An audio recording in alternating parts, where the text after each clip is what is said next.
Hello everyone and welcome back to my YouTube channel with another useful and informative video. So guys, in this video I'm going to show you how can you fix your Instagram crashing problem after the iOS 17 update. So guys, if you have updated your device to the latest version iOS 17 and your Instagram app keeps crashing, here I will show you how can you fix this. So guys, if your Instagram is not working in iOS 17 and it is crashing again and again and you are unable to use your Instagram app in iOS 17, here I will show you how can you fix this problem.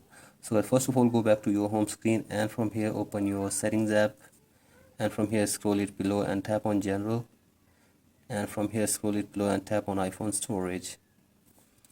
So as from here scroll it below and find your Instagram.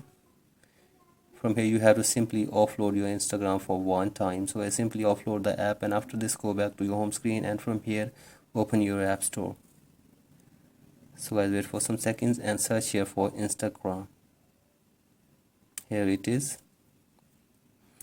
So guys, from here you have to simply download and install the latest version of Instagram in your device. So guys, simply download and install the latest Instagram in your device and check if the problem has been fixed or not. And if you're still facing this problem, then go for the next solution, and that is you have to force restart your iPhone for one time. So for that, simply press and release the volume up button and then down button and keep holding the power button until your device force restarts. So guys, simply force restart the device, and after this hopefully your problem will be fixed. So guys, that's it for today's video. Hope this video helps you. Please like and subscribe to my YouTube channel as well. Thank you.